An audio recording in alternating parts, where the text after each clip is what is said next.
disciplines. Has that been any worse or better since you've come back? Sometimes you have injury, you can be better. So. Yeah, I'm sort of in a position where I've done a little bit of competing indoors, but I'm still sort of not sure what to expect from the summer yet. But no, we've done a bit of testing and training, and my sprinting sort of where it was last year. I've got a lot stronger now. But yeah, it's sort of similar to where it was last year, so I've not lost anything yet. So do you actually go flat out now and actually super confident of the ankle not breaking down? And yeah, I'm back in full training now, so I'm flat out sprinting, hurdling and jumping and everything, so yeah, it's holding up good. So with the other events, dare I say your weaker events, something you're fourth in the world, it's amazing anyway, but how much progress have you made with your other events? A lot. My weaker events are the throws, the shot and the javelin. We did a lot of work on that last year, and I threw PBs in it last year.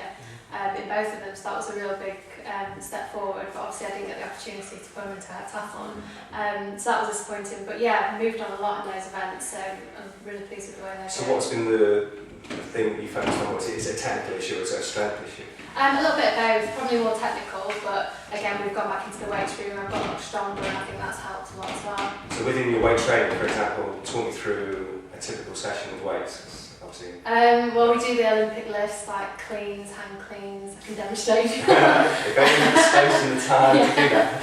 And bench press, so we do upper body stuff, and squats, parallel squats. So big compound movements. Yeah, it's a lot. It's big exercises like the Olympic lifts, but also a lot of other peripheral exercises that just get all the little muscles working as well. So it's an overall. So do you do a lot of core work and a lot of? Yeah, a lot of core. I did a lot of core when I was injured because obviously I couldn't put any weight through this leg, so the only stuff I could do was sort of core stability and upper body stuff. So yeah, I should be really good in that area now. So do you supplement your training with other stuff like yoga and Pilates, and are you encouraged to do other things, or is it very specific? Is it laid out and this is what you do? No, I think a lot of athletes do a bit of Pilates and yoga. I personally haven't done any yet, but I would be interested in doing a bit of yoga just to get a bit more flexible, and I think it would help for a number of events. So yeah, quite open to doing stuff like that. Because in 2007 you were absolutely flying.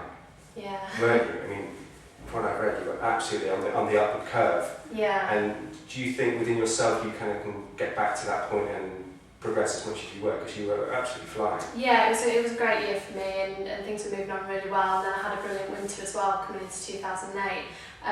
So yeah, I think definitely I can get back to where I was, if not, a little bit ahead. I think, injuries are awful, but it also gives you the opportunity just to step back and rest.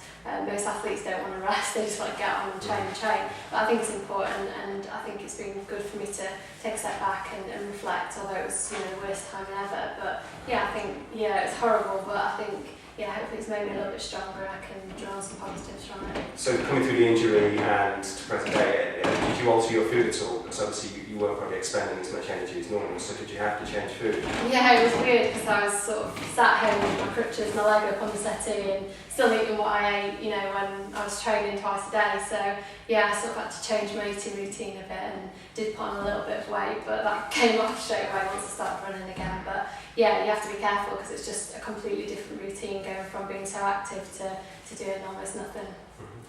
So you've got 7 disciplines over 2 days. When you train in the off season and coming up to a competition, for example, do you train specifically 2 days, one and the next? Do you do exactly what you do in the events and part of your training?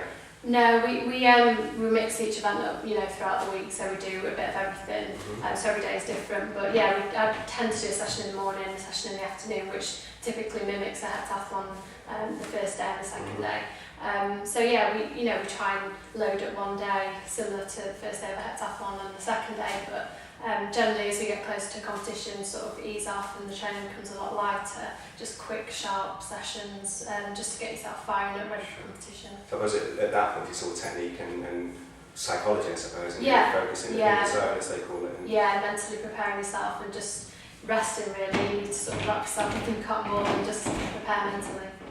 And with your food during competition time, I can imagine it's quite nerve-wracking. I suppose once you're competing, you don't think about anything else, but do you get quite nervous? Does food get altered then, or is it that point, are there that many people around you saying, eat this at this hour, this at this minute, and so on? Yeah, well, it's quite difficult with heptathlon because you need to make sure you're getting fuel in at the right times. Obviously, you don't want to go and have a big meal just before you're about to high jump. You need to be as light as possible. So yeah, you sort of, I personally have like a structure of what I would typically eat during a heptathlon when I would eat it. Generally get most of my carbs in full shot put, so fired her from bulked up ready for that. But yeah, you have to have a plan and make sure that you're taking in the fuel and everything efficiently. And over the next 12 months, what we've got lined up? Well, my outdoor season is going to start at the beginning of May. That's going to be my first heptathlon, hopefully in Italy, Desenzano. I just getting prepared for that. I hope to go out there and qualify for the World Champs and take it from there and just start preparing and hopefully have a successful summer this I'm year. sure you will. Is what's her name, Carolina Clough still competing? I've read various articles. I think she's just going to do the long jump and the triple jump, but who knows? Yeah, well, it's good for the rest of the heptathletes, but yeah, she could possibly do a heptathlon in the summer. She may do the World Championships. And obviously there's you and Kelly Sutton, I think it is, that are almost neck and neck. Do you train with Kelly at all? Do you ever get time with her?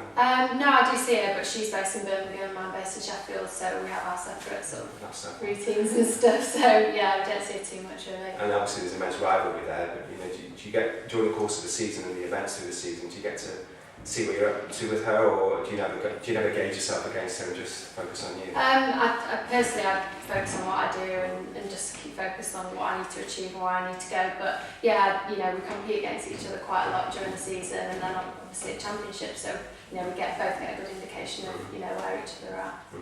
And for anyone looking in, obviously you're very inspiring, you're so young and so successful. What would you say are the 3 main things you need to be, maybe not your standard, but to get active and get fit and be successful as you are? What's the main things that drive you to? I think it's important to have a really good structure of support around you, a good team, family, and more importantly, coach, so you can put a good structure in place for you. But yeah, also the kit that you have.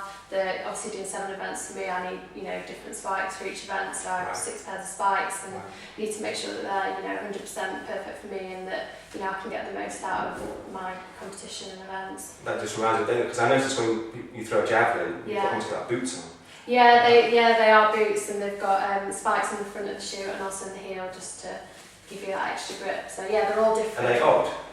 No, what? As your left foot hits, or whichever foot hits is the last foot that hits, is that a bigger supported boot than the back boot? No, they're pretty even, but they're very supportive around the heel, so the ankle, so you don't go over or anything. So yeah, they're very supportive, but also quite flexible, so you get the positions you need. Do all your spikes, are they moulded? Do you have foot molds, and are they specific to you, or is it just a spike as a spike? No, well, mine obviously have a less range, but yeah, they're just the general sort of range, but yeah, they work really well, and